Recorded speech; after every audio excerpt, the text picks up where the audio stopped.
It was an urgent matter, but I was the one who was seriously troubled by all this. The outcome depended on Diablo's return, which meant the meeting had a rather unnoteworthy end. Peace was the best. Having no problems was a good thing. Being able to enjoy your free time was awesome. Therefore, I decided to go look for Kurobee. And thanks to recently having some free time, I found something that had been weighing on my mind. I went into the workshop and called for Kurobee. Kurobee-kun, are you free right now? I greeted the disciples, who were bound to show their respect when they saw me, with a wave and went inside the back room. There, Kurobee had several swords laid out, deep in thought about something. Oh, Rimuru-sama. You came at a good time. I have something to report. Something to report to me. What happened? If it was something he needed to inform me about, perhaps he completed a new piece of work. Kurobee had been bringing my ideas to fruition, often developing them together with Kajin, so I thought maybe he made another useful thing. My assumption turned out to be true. It's about the weapon mechanism you requested a while ago. It's finally complete. Kurobee exclaimed, pointing at the assortment of differently shaped swords that were spread out in front of me.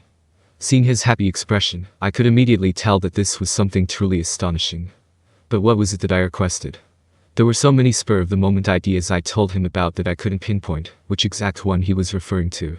Whatever the case may be, I'd probably find out more if I appraised it. Answer. Weapon. Broadsword. The classification is unique grade. Oh, it's unique grade.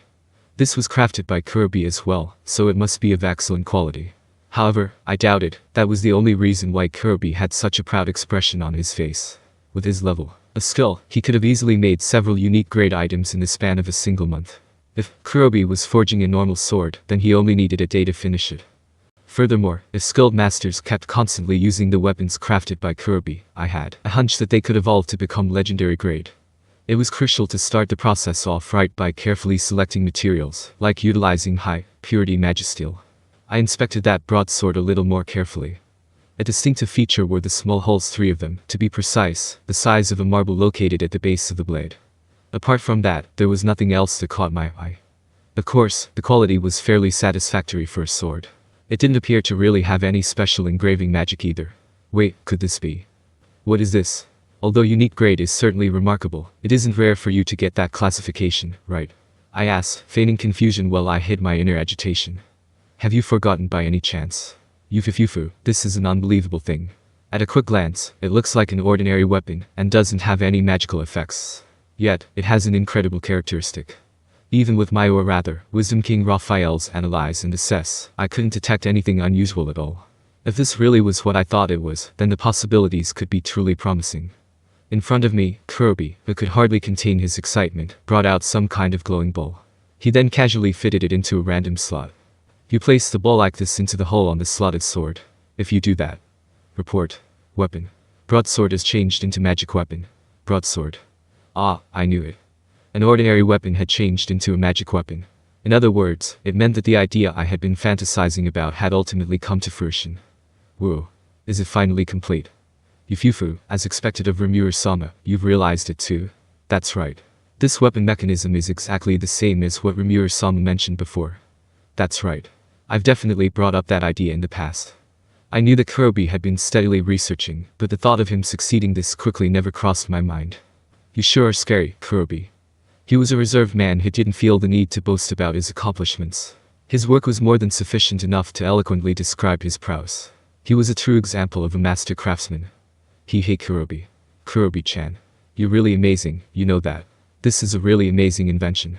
I exclaimed to Kurobee, excited. Kurobee smiled happily, just as excited, and nodded vigorously. Mufufufu, I did it. He had a smug look. But it wasn't often you saw a smug face as handsome as his. Shion's smugness annoyed me, but unlike her, I honestly wanted to praise Kurobee. There were several ways of crafting magic gear. I could utilize the synthesis and separation of Wisdom King Raphael to affix magical effects to equipment. Kurobee could do the same thing.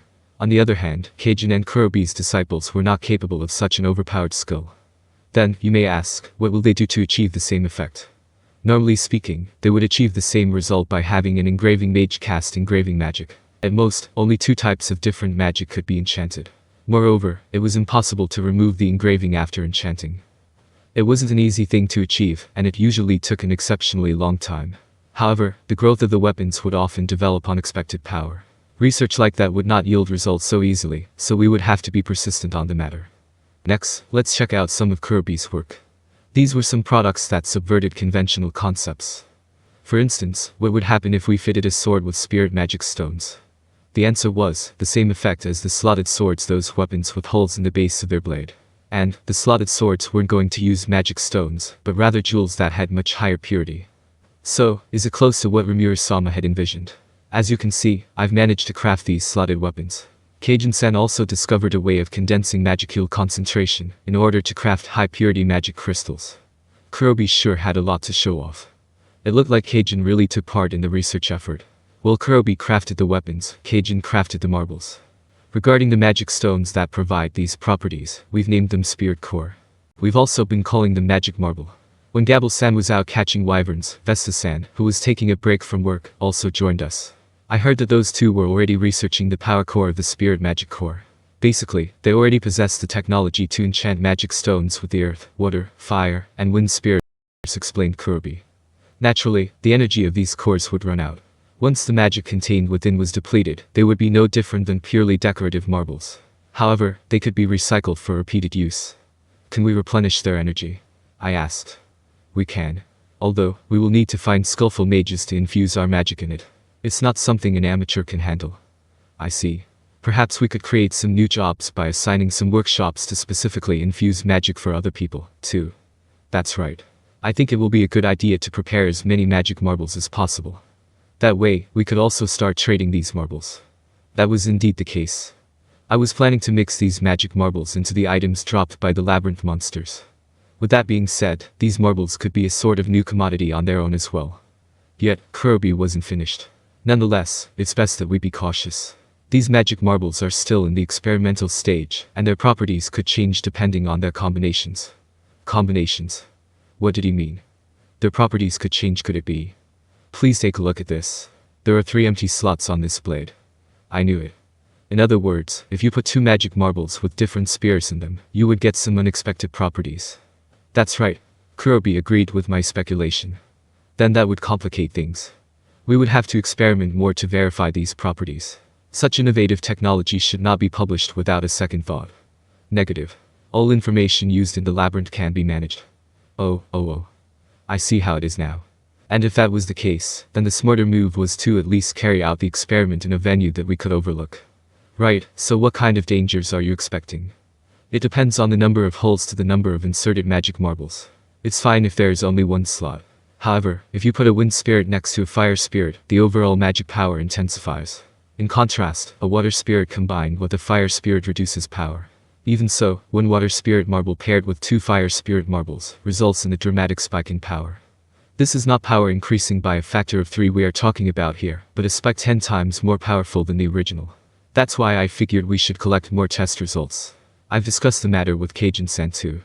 By the looks of things, there were plenty of hazardous combinations.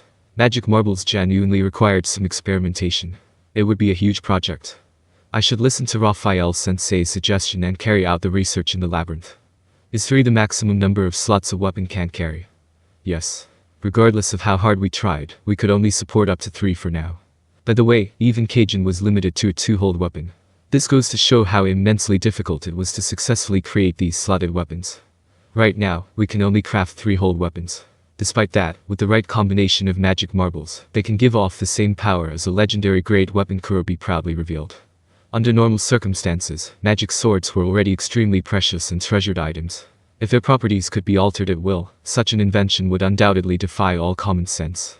If you could switch up the properties of your magic weapon depending on your enemy's weaknesses, then they had honestly crafted something incredible. Its value was priceless. Just like what Kurobee mentioned, these weapons could rival legendary grade weapons. Furthermore, with the right combinations, some might really give off the power of legendary grade weapons. This was truly unbelievable. I gave my sincere praise from the bottom of my heart to Kurobee and the others. After discussing the matter with him, we decided to prioritize dispatching the completed slotted weapons to the labyrinth. We also intended to manufacture a large quantity of one-time use magic marbles, and scatter them within the labyrinth's treasure chests.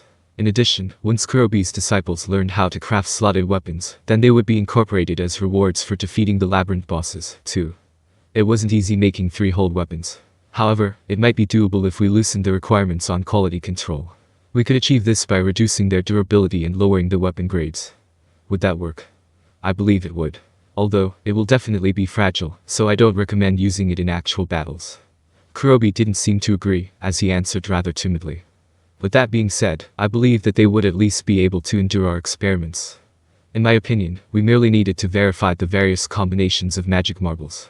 That was why I had hoped Kurobee and his disciples could mass-produce 2 or more hold weapons and distribute them to the Labyrinth challengers. Moreover, those challengers were no fools. Only amateurs would rely solely on unfamiliar and mysterious weapons that they found.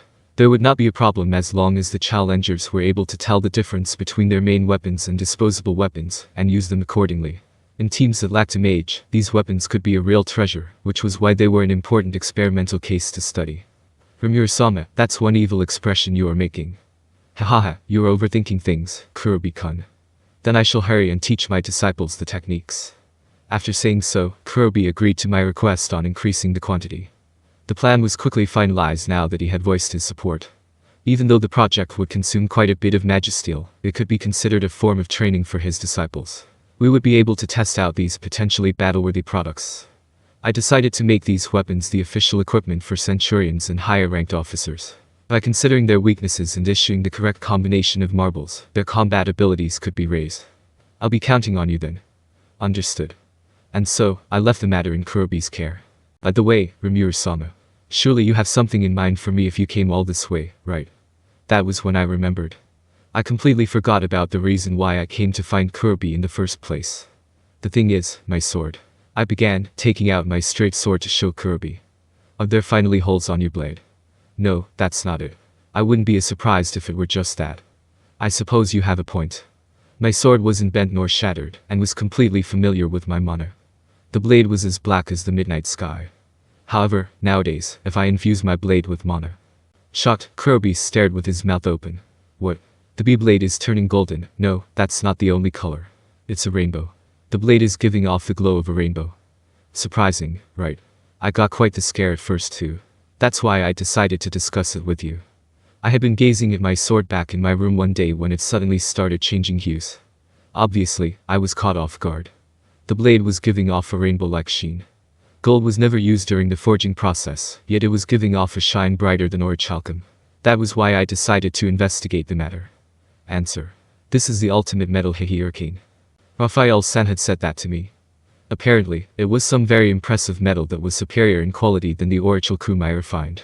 Thus, I came to Kurobee for confirmation. What in the world is this?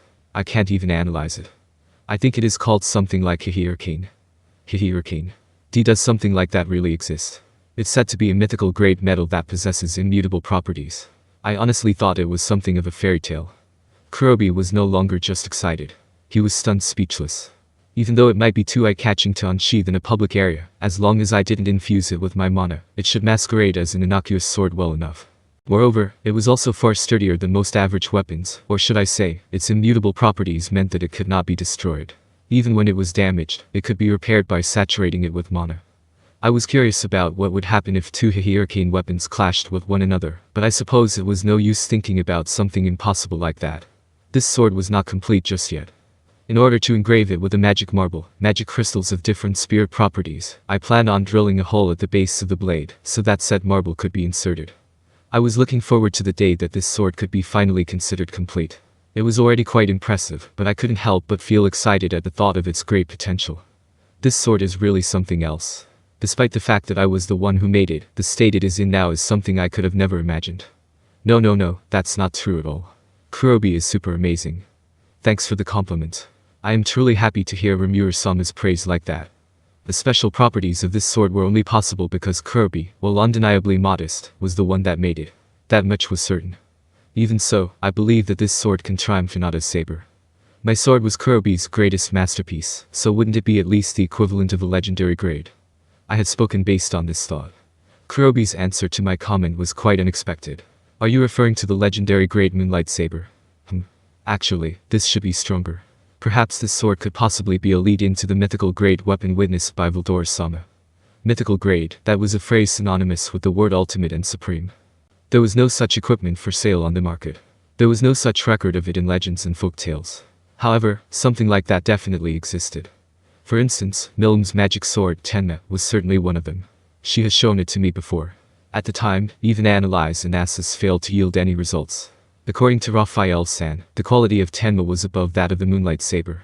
This sword had become a precious item like Tenma. I couldn't help but imagine that it had also reached the ultimate realm of mythical grade.